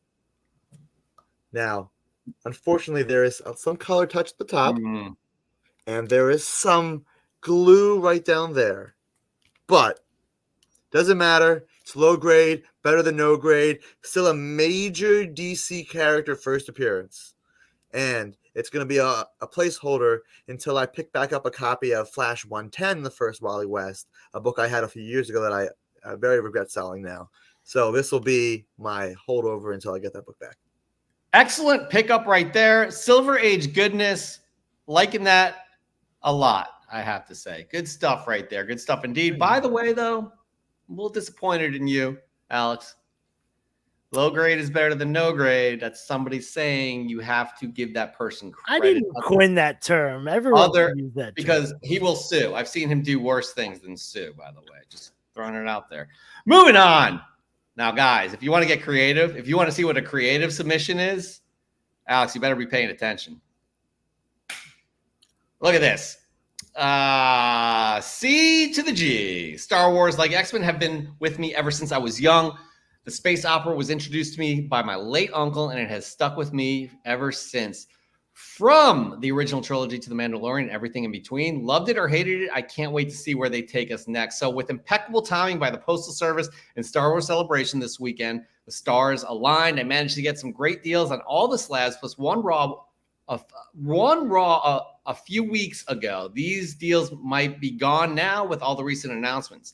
Mace Windu #5, the first Ahsoka in canon, Marvel canon is. Dr. Aphra 19, first cover of Bo-Katan. Kryze, Kanan the Last Padawan 1 and 6, the first cameo and first appearance of the Rebels crew. Star Wars Heir to the Empire, first, gosh, he's got all of them. First, Grand Admiral Thrawn. I call this picture, everything is connected in the Filoniverse. Now, guys, this right here, we wanted to be like, this is how we present fresh from the comic shop, and usually it's sufficient, but this deserved to get the full screen treatment. So check out how well C to the G put this together. And look at all of the extras too. You got like, it's almost like a crime board here, how things connect. Obviously that's what he's going with, but like you got the Ezra Bridger printout right there. You got the Rebels crew printout. You got the Thrawn printout. I just look at even like the Mandalorian and the Darth Vader with what's his face. The dude who held the Darksaber. What the hell is this? I cannot remember his name. Moff Gideon. This has every single basically Mandoverse. So good. I cannot express to you, C to the G, how well done this is. And I know Joe and I are not making decisions, but kudos to you. That is freaking amazing. Yeah. We love that. I don't know if you saw my comment on it, but I said something along the lines of like it needs to say Pepe Sylvia on it. but by the way, again, guys, this is a great example of getting creative with your submissions. I absolutely love this. All right, moving on. We got Nukes Comics. What do we got, Nukes? Fresh from the comic shop, Web of Spider-Man #2. The Vulturians ambush Spidey to gain favor from Kingpin. It features a crisp cover by Greg LaRope. I picked this copy up while backbinning at Comic Warriors. This run, Phil, is definitely fun, Phil. Good stuff indeed. Love it, Nukes. And by the way, I do believe Greg LaRoque is the father of No Good Comics. I asked him on the Instagram. He hasn't gotten back to me yet. But also, guys, notice the depth of field right there. Oh, yeah. Greg LaRoque is a nice friend of mine, and he's a wonderful gentleman. Well, so is his son, No Good Comics. Wait, I didn't know that was No Good Dad. That's wild. Yep. By the way, depth of field, this is what we're talking about. See how the issue pops out and the background falls off out of focus right there? Well done there, Nukes. Joseph, your first fresh kid of the week. Star Wars week, y'all. All right. I did not plan this. I just happened to find this book at a flea market this morning. Some of you might have seen my post about the big book that I got from the flea market, but I got a ton of stuff. This is Star Wars Dark Empire, issue #1. Great early Dark Horse. And I noticed there was a signature on it. And I wasn't 100% sure. And honestly, I'm still not 100% sure. But I looked at it and I'm like, that could be a G and an L. This could be a George Lucas signature. Now, I compared it to George Lucas's signature, which is wildly like I have never seen a more inconsistent signature. The man doesn't sign like what is he doing? Like he just wants to sign George and George Lucas. Like that is like even when I was doing my research for this for you, like this signature is going to be like impossible because it's so arbitrary. Yeah, like you like even if it was his signature, you will not be able to confirm that. Unfortunately, like there's just not a chance. There's not a chance. Now, doesn't matter. I got this basically, I got a pile of books from one guy. I think it was 20 some books. I paid $150 for the 20 some books, and a lot of it was like Silver Age keys. So let's say on average I paid like $6 or $7 a book. So if I paid $6 or $7 for this, that's probably less than what this goes for unsigned. This is probably like a $10 book unsigned. So to get one that is signed, possibly signed by George Lucas, like I said, impossible to confirm. Sometimes he signs in cursive, sometimes he signs in print. Sometimes his G's look completely different than other times. Sometimes it's just GL, kind of like it's shown right here. I won't know. I probably will never know, but awesome find at a flea market of all places. That's definitely, yes. It's good to know that it could be, right? It could be. I mean, granted, I'm not the heights of George Lucas, but I'd have to say my signature is about the same too. And people have tried to verify that many times. We're not in law enforcement, by the way. Just letting you know that. Yeah. Moving on. Who do we got? Who's next? Who do we got? Here we go. We got Bond. Oh. Paul Bond. Wait. Didn't you just show one of his books just a minute ago? Oh. Are you talking about Brixton and Company LLC? I didn't want to say anything, but yeah, that's why I said there's something. This guy did 2 submissions. There's something interesting. I didn't want to. Anyways, by the way, Couches and Slouches and Sea Bizzle, don't you ever apologize for being late. We're just happy you're here. That makes me angry, but I'm not really angry at you. We're just happy you're here. Yeah, some shenanigans is what I was saying. Oh wow. Come on, Paul Bond, you're better than that. But this is a way better one. I don't understand why I was watching Heritage's Monday night comic auction, and I saw they had some nice horror books going through the sale. I saw the sweet LB Cole cover and checked the comps on it. This exact book sold in Heritage in October 2022 for $840. It was more than I wanted to spend, but I figured I'd at least throw my max bid on it. Well, I won. After paying the premium and shipping, I paid $550 for this great book. The only downside is there's a lower comp out there now. The background of this book is set in a swamp or a bog, and I thought it was fitting to encompass my other hobby of bonsai and these 2 Japanese larch that grow in similar conditions. So yeah, this is a way, way, way, way better submission. But I didn't even realize this until after I accepted the Brixton and Company LLC. But we'll let it go. We'll let it go. Okay. We'll let it go. The first time Paul ever told me, because I know Paul. We met a couple months ago for the first time, and we keep in touch and talk pretty often, and have bought and sold to each other. But it wasn't until about a week ago that he was like, I've got a meeting for my bonsai club, and I was like, you what now? And dude, high-end bonsai trees go for very expensive. Like, oh yeah, what Silver Age major grails go for. Yeah. I mean, crazy. I'm talking like I know what I'm talking about, but yeah, I've seen Karate Kid. Dude, it's a mini tree. A big right. thing, but it's small. My turn. My first fresh get of the week.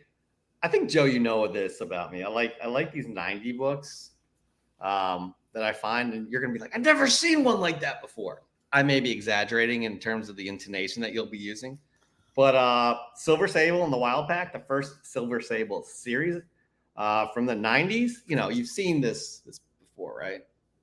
Oh yeah, it's a newsstand. Ooh, a newsie. Ooh, yeah, a little newsie, and I got it for $3.99. It's not. I'm realizing it's not in the greatest of condition, but still, what is it, Joe? A newsstand. Thank you. So I like that pickup. I love this cover too. This cover never gets old. It looks like Ron Lim, but it's not Ron Lim. It's Steven. I don't know who it is. No, it's Panosian. Isn't it a Panosian cover? Yes, it is. It is. Okay. God, and it's embossed. I like embossed covers. And, Anyways. Wheel and emboss. Super 1990s. Super screaming 90s. It's a newsie. Moving on. What else do we got, gentlemen? What else do we have? We got Comic Toby, aka Cosmic Toby now, I guess. What do we got? Hi, everyone. Welcome to my new comic emporium. Today, I featured a holofoil Lady Death comic. 2023 is a Lady Death collecting year. Lady Death collecting this year. See, thanks. Good submission right there. That's a nice looking cover. Absolutely. Next up, guys. Again, if you want to get a great example of somebody who just takes a well-composed shot, it's because he's in the business. Okay. He's a producer. We know what good things look like. But the Collector Without Fear. Look at that, everybody. Look at the color he's used. Look at the depth of field. Look at the position. Look at the Venom figure right there. Fresh from the comic shop. The sideshow statue Venom. Beautiful. That's right. Yeah. The movie. Outstanding. Fresh from the comic shop, Venom Lethal Protector Venom Lethal Protector 2, number 1. Venom is such a fun character. He's an amazing villain, an amazing anti-hero. The character development between Eddie Brock and the symbiote over the decades has gone in directions no one saw coming, which is one of the things longtime readers love about comic books in general. The first Venom Lethal Protector series was such a big moment in my comic book loving history. Hearing that Marvel is going to revisit those days with new stories, I was very excited, and the first issue did not disappoint. Of course, I also got the Alex Ross Timeless cover, but this cover is great and deserves its due. Also, this took me back to the original series and my mother yelling at me to stop growling and drooling as I pretended to be hungry for Spider-Man's brains. I still blame her for the premature end to my cosplay career.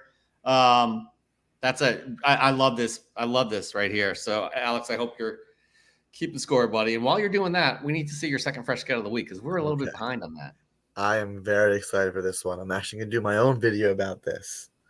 But by the way, time out. It's actually the Hot Toys. Hot Toys. What did I say? Sideshow? Okay, sorry. Hot Toys. Brendan confirmed that, a.k.a. the Collector Without Fear. By the way, he loves Daredevil, hence the name of the Collector Without Fear. I'm not going to interrupt you anymore. By the way, if you're too hot, you don't have to wear that blazer anymore. I look good. One more thing. Please show us your second fresh get of the week.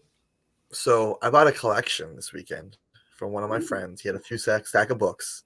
I bought it for this book. Now, this book actually isn't the thing I'm most excited about in this collection. You're gonna think I'm crazy, and I'm very happy I have this book. Of course, first print, not a facsimile, very, very high grade. I am very happy, but this is cooler. Okay, this is a Green Goblin from 1996, number 10. And why am I excited about this? There are none graded on the census. Why? I do not believe CGC will grade this book. And this is why I'm excited. Are you ready for this? We've got Kool-Aid. I am so happy. I need to find another copy of this book so I can take this out and have this almost 25-year-old Kool-Aid. Look at this. It's just sugar. It can't go bad. Look at this. So there are none on the census. I don't think CGC will encapsulate this because of the sugar packet.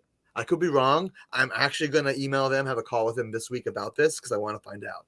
But that is so cool. Spider-Gwen who? We've got some Kool-Aid. Oh, yeah. it's pink too. Yo, that is outside. That is... Guys, by the way, that's a good example of a unique book right there. Is one of the criteria we're looking for. So I have that complete run, and I don't know that I've ever looked inside to see if that's there. I feel like I've read that run. I definitely have read that run. So I think mine had it removed. So might need a complete copy now. Crazy, man. It's actually not even in the centerfold. And on the other side of the insert is a use your spider sense, subscribe to Spider-Man little insert. Is it a card? I don't know if other books, and I mean, this obviously pulls out, but I don't know if there's other books that have a combo like this. That's so cool. Only book I've seen like this. That's so cool. That is perfect example of a unique book right there. And thank you for sharing that. I missed this joke, by the way. Nuke's Paul Bonsai. Yeah, that's good. That's good. Moving on. Who do we got? We got Raw Dog Comics. I like the story here, guys. I do. In 2015, I bought the first 6 Kanan books. The guy at the local comic shop said he thought that this was going to take off and be the next big thing in the Star Wars universe. Fast forward many years later, and he was right. Recently, I started collecting the rest of this run, and I'm super excited to see these characters show up. No spoilers. One of them already has shown up recently in live action debut. There's so much going on in the Star Wars universe right now, and it's making my head spin. What a great time to be a comic book geek. Absolutely. Happy Easter, everybody. I hope you have a wonderful holiday. And remember to collect what you love 100%. Joseph, after you pound that swig of water, mid drink, you're just calling second on fresh me. get of the week. We got to make this happen. Just chop, I chop. felt Let's like go. that was like a teacher calling on me while I'm like texting sorry, in bro. class. Yeah. So I have never owned this book before, and I love it. You know, I buy a lot of collections, and I have a lot of comic books. So I love it when I get things, especially really cool things, in collections that I've never owned before. So finding them in the wild, always better for me. I've owned a second print, I've owned a third print, but I've never owned the first print of this classic Todd McFarlane cover, Batman number 423, the anatomically impossible Batman cover. For those of you who don't know, it might look like up here, this is Batman's like hand making his cape all the way up here. But his hand is actually right there on, I guess that's Vicky. I don't know who that is. But yeah, not anatomically possible unless Batman is standing on one foot and kicking, and that foot that is kicking is going up that way. Someone recently drew it and posted it on the internet, and it was funny. Great meme, classic cover, Todd McFarlane. Can't go wrong with it. First print. It is classic. Joe, before you go, please bring that. Yes. Now you're concentrating on the wrong thing here. Chris Killian, friend of the show and comic book, he works for comicbook.com, just interviewed Todd McFarlane. Yeah. And Todd McFarlane just revealed one of the things that really gets him about this cover right here. Look to the left of Batman's head. Oh, yeah, the moon. You're talking about. What color is it? To the left of Batman's head? Yellow. Nope. Look at that spot. The white spot, Joe. There's a white spot. It's white. I thought you meant this, because over here, sir. You should see yellow here. Directly left to Batman's head. Yeah, no, I see that. That's white. Yes. But the red should be yellow also. Yeah, the red should be yellow. The red right there. He's annoyed by it, is all I'm saying. Whatever. I'm just trying to be interesting. Yeah, I never knew about this one, though. I'm trying to be interesting, guys. Whatever. Thanks for... I mean, that's the Marilyn Monroe win from the grate under her, blowing up her skirt Batman cape photo, right? Oh, yeah. It's an homage cover to that classic Marilyn Monroe. Oh, absolutely. This is getting ridiculous. Who do we got? We did Raw. We got Mark Lineker. It really is a Star Wars themed show. Marvel Super Special 16, Empire Strikes Back. It's the best of the Star Wars movie. First appearance of, everybody important who wasn't in Star Wars. May the Schwartz be with you. Yogurt from Spaceballs. Wrong movie, buddy, but I like the try. I thought that was fantastic. Real quick, round robin, favorite Star Wars movie. I think I know, Joe, what you're going to say. Actually, Alex, you go first. Favorite Star Wars movie is Empire Strikes Back. It's just Empire Strikes Back. It is the most Star Warsiest movie. But I want to say something though. It is single-handedly. Hold on, before you say something, I'm going to say something. I'm going to take control here. What a dick! It is not just the best Star Wars movie. It is the greatest movie of all time with the single most iconic line in movie history. Which is what, Joe? Important. What? Which is what? What's the line? I love you. What's the full line? I know I am your father. Correct. I thought it was I love you, and he goes, I know. This deal keeps getting worse all the time. Anyway, I guess this is important. This really stuck with me though. Okay, ready? Hear this out. Empire Strikes Back is the best Star Wars movie, but it's not the best Star Wars movie. And let me explain.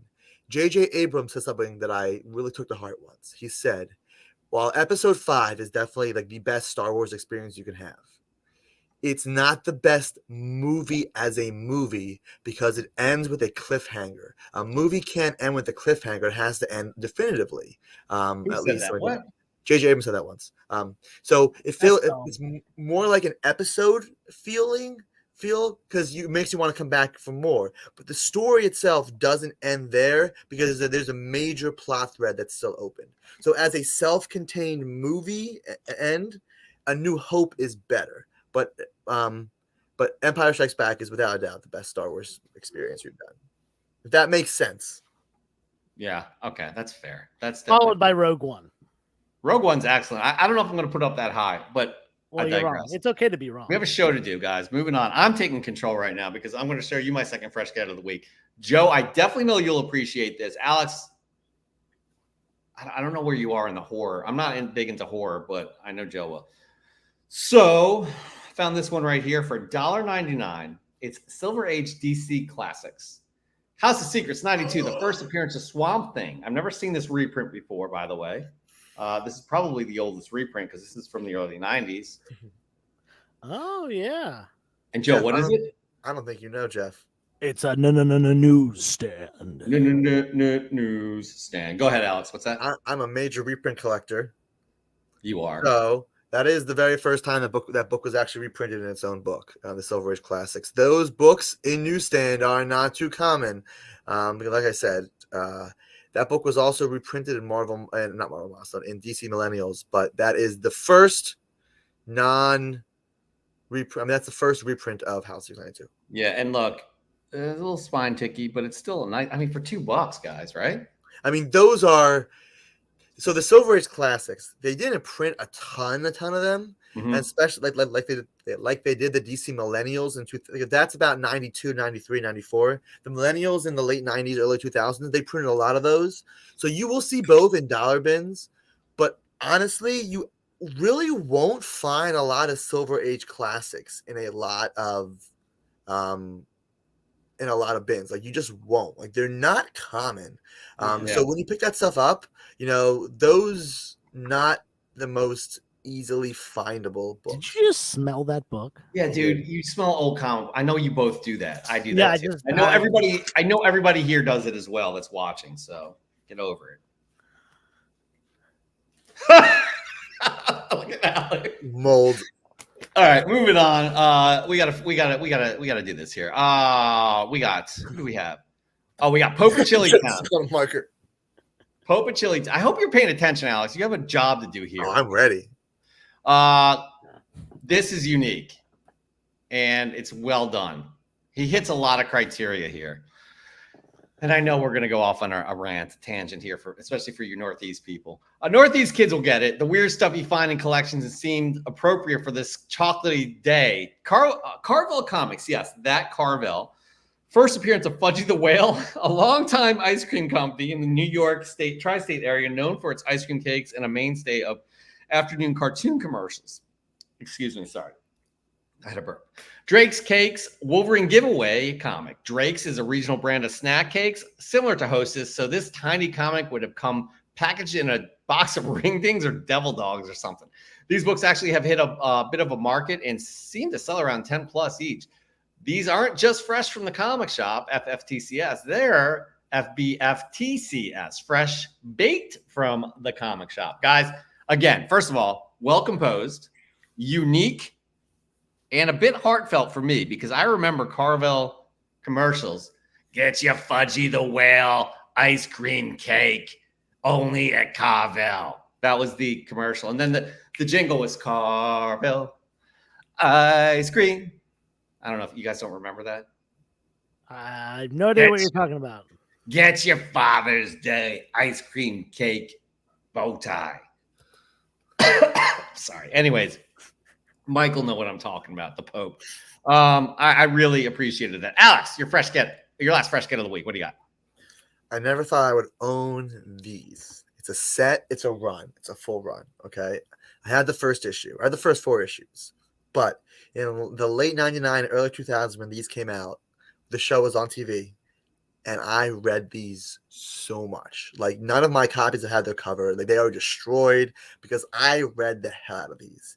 And these came in a collection, and I was like, these are mine now. And they're all high grade. Never seen them in high grade before. Only the first 4 issues are even graded. This is a whole run of Digimon 1 to 12.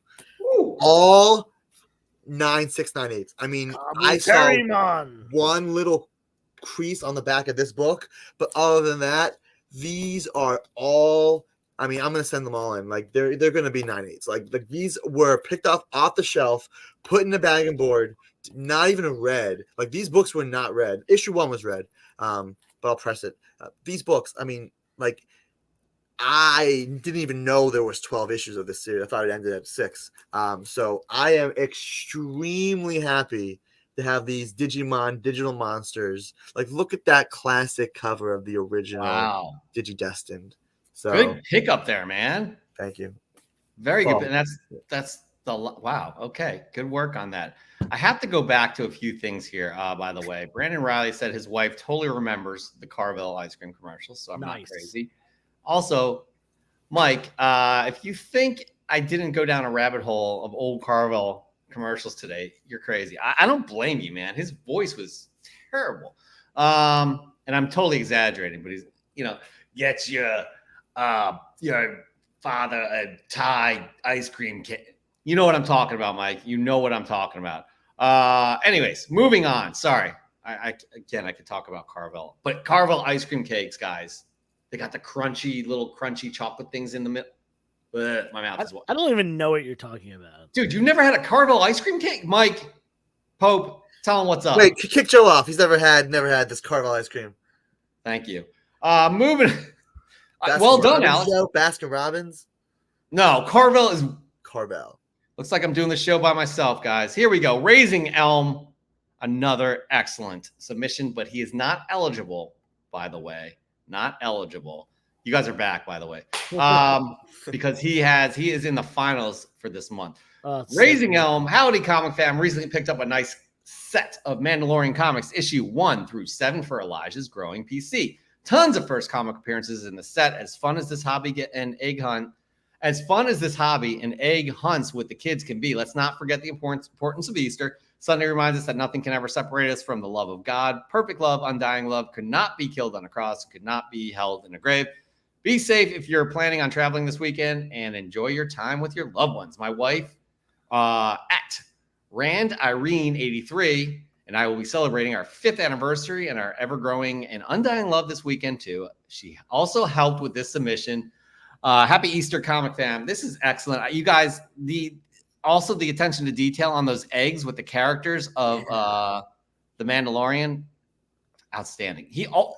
Justin always crushes this. Always crushes the assignment. We're always grateful for that. Let me say something real quick. I cannot wait to have kids because I'm going to take a page from Raising Elm's book and claim that I'm building my child's PC when I'm really just buying a book for myself. Are you accusing Justin of I'm not saying he's doing that necessarily. Yeah. But I'm just saying that I might do that. Yeah. No, it is special when you're able to share that. Like my daughter, as most of you know, she created her own comic book. It's in an EGS slab. I love it. Captain Cold Hands. You knew that? Yeah, I just said Captain Cold Hands. Oh, yeah, you remember the character. That's amazing. I'm going to tell her that you remember that. He's the bad guy, though. It's Sally Sopants, but no big deal. But being able to share your love of comic books, I pick up like all of these, a variety, whether they be superhero, Star Wars, My Little Pony, whatever. It's very special. So Raising Elm, you're doing a great job, and you're exposing your child to all these amazing stories and characters. So kudos to you. Mike. What? Look at what Puppet Chili Town said.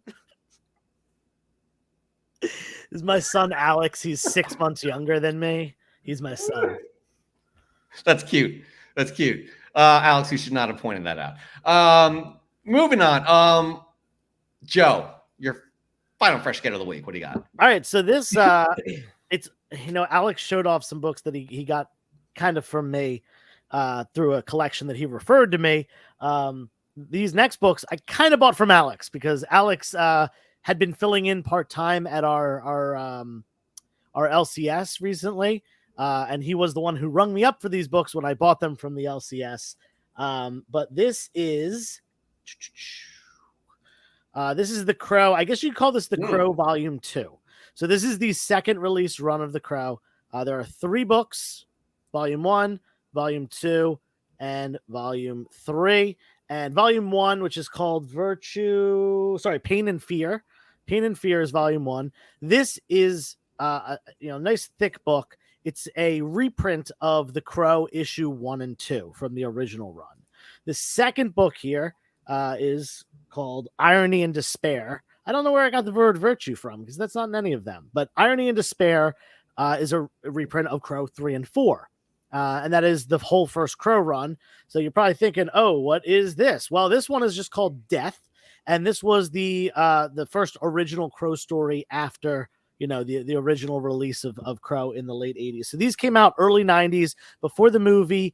I forget what publishing company. It wasn't Caliber. It was Tundra. Tundra Publishing took over the rights to The Crow from James O'Barr, and he was the writer and artist on these as well as the original run. And I'm a huge Crow fan, so I'm a completionist.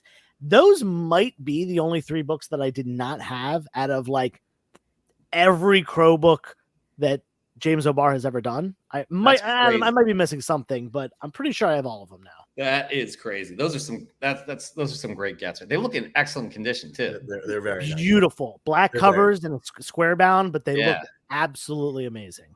Good stuff right there. By the way, Brendan Riley he's wondering, will Joe make it the whole show without falling out of his chair? It's only happened once. It's only happened once. I think somebody tried to murder you, so they're laying low right now. Yeah. I'm not going to name names. That person lives in that house with you. It might be my wife. I think she would want to make sure the comic books are taken care of first. So, Alex, you have a job to do.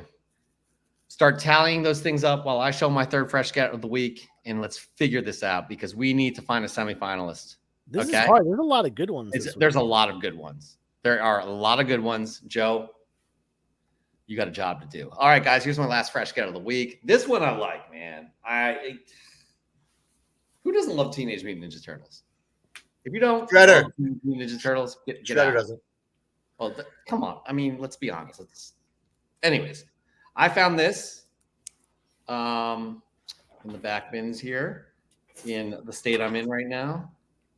It's Teenage Mutant Ninja Turtles number 25. Number 25 from 1989 for $10. This book is in fantastic condition, by the way. Wow. Yes, it's in fantastic condition, and it's worth great cover too. It's such a great cover. I love this cover. It's obviously not wow. What's his face, but Laird. Yeah, but it's excellent cover. So you don't see many TMNT books from the original run that are stylized like this with a background and the characters. Yep. It's usually like a scene. Exactly. These guys are just jumping right out at you. I very much like this, and you'll note even though this was 1989, the television show was already out. All the original run comics did have them with the red bandanas. The red bandanas. But this is where's Vetch. So I was very happy to pick this up for $10. And again, it's in incredible condition. So I don't know I guess I'm starting an early Turtles run here because I got that issue number 4 as an add-on from what did I buy? It was the first appearance of Sam Alexander that the guy just threw in Teenage Mutant Ninja Turtles number 4. And I'm talking, this was a few weeks ago. I showed it on Fresh from the Comic Shop. I'm talking number 4, like the 4th issue ever of Teenage Mutant Ninja Turtles. Which is probably worth more than the book that you actually. Oh, easily. That's a $150 book at least raw, and it's in really good condition too. So very happy with this book here, right there. Thank you, Dan De La Torre. Thank you, Brennan. Appreciate that. I don't know, Alex, how you doing, buddy? I'm torn between two. Okay, so what you're going to do, you've seen the show once or twice, I do believe. So we're going to go through 3 that stick out for you, and you're going to have to pick one. So give us some names here. Come on. Got a lot of people on the edge of their seats. Number 1 is C to the G. C to the G. Okay, good one. It is a good one. I'm going to blow it up here. I know, we don't normally do that, but there's so much going on in this picture. We have to. C to the G, absolutely original. Do you want us to read the description? Is this going to help you or no, Alex? No. Okay. But The other one that I really like, though, that really stands out to me, though, I hate to say it, but the Pope. Oh, And we all yeah. hate to say it. We hate don't to like say giving it. him any credit. That's fantastic. Get your Fudgy the Whale ice cream cake at Carvel. Sorry. I did it again. That's messing my voice up. And do you have a third one or no? Well, the third one I really liked was the Mando one, but you said that was not eligible. Oh, yeah. That is Raising Elm, but he's not eligible. So you got 3 here. So what are we going to do, Alex? See, I don't want to seem like I'm being impartial, and I'm not being impartial, but as much as I love the Star Wars one and how much that tugs at my heartstrings, I think the Carvel one, because of the uniqueness and the rarity and the timing and the whole thing, I hate to toot Mike's horn, but I think I'm going to pick Pope of Chili Town's submission. Hope of Chili Town. Mike, you're moving on to the semifinals for April. You'll go up against next week's semifinal submission, and then you'll go up against Raising Elm. The one of you guys will go up against Raising Elm. But I need to see Pope of Chili Town's submission for his Passover basket. Oh, fair. That's fair. Important. It is. So I'll expect that this week. Alex, I had a couple more jotted down, but I always kind of put stars next to my top ones, and I literally have a star next to Pope and a star next to C to the G. And if it was up to me this week, I don't know if I'd be able to pick between them. It's so hard. I mean, C to the G, man. I mean, I want to point out C to the G. Like, I don't think you understand what Star Wars means to me. So, like, yeah, for you to make this decision, that's pretty big. Pretty heavy. This is an absolutely excellent photo, especially Star Wars week, especially with all because it's variant covers, and so people collecting cover A's won't have all this. But I think the Pope, that Carvel. I also like random number ones. Like if you look at a comic book and you say, "Why is this a comic book?" The Fat Ninja, why is the comic book? Carvel Comics, why is the comic book? I think it's very tasty, put it that way. Yeah, and the cakes are tasty.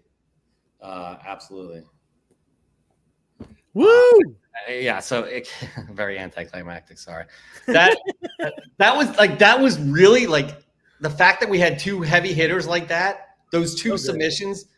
I've never seen something like that, them go head to head. I mean, it was so, again, C to the G. It's like watching the game, if it's not a Philly team for us, and you're seeing a really good game, you don't have a horse in the race, but you want both teams to win. That's what it felt like for me. Somebody was at the Phillies game today.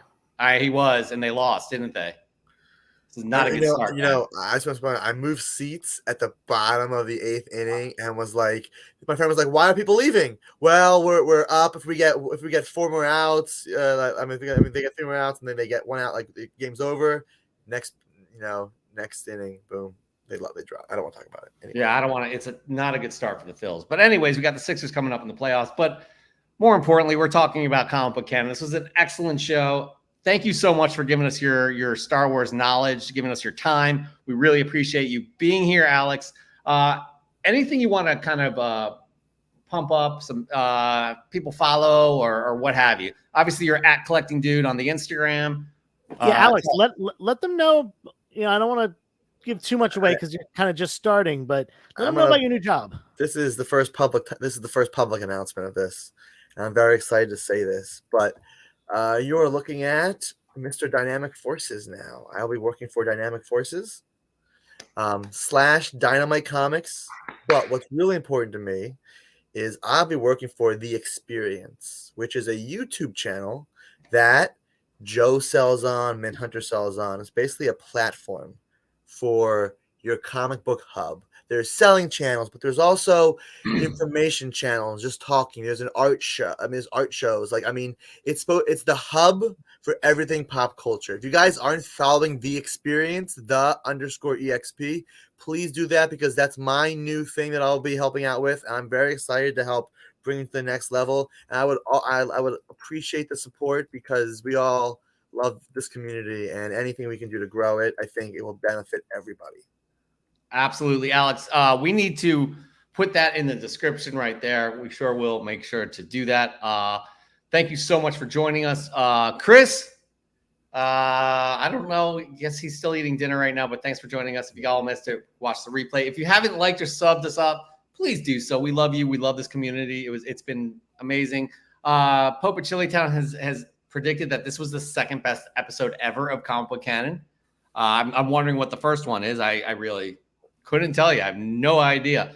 But anyways, congratulations to the Pope. He's moving on to the semifinals as well. Joseph, any last words for this week's episode? Just a reminder, come to Back Deck Comic Fest. Even if you don't have the budget to grab some books, come hang out with us. There's free food and some other stuff going on. So it'll be a good day this coming Saturday, April 15th, 10 a.m. to 2 p.m. Obviously, weather dependent, but as of right now, it is supposed to be between 52 and 72 degrees and sunny all day long. So it should be good to go. Absolutely. Again, we appreciate you, the community, so much. Each and every week you join us, hang out with us. We talk comic books. We share our submissions. And I am so grateful for you guys. I speak for Joe. I speak for Chris. I speak for Alex as well. This is an amazing community, and we really do appreciate that we're able to spend time with you every Sunday, or if you guys watch us on the replay. We'll be back again next week. Oops, I messed up. We'll be back again next week, 8 p.m. Eastern Time, 5 p.m. Pacific Time on a Sunday. Until then, be good to yourself and be good to others. Peace.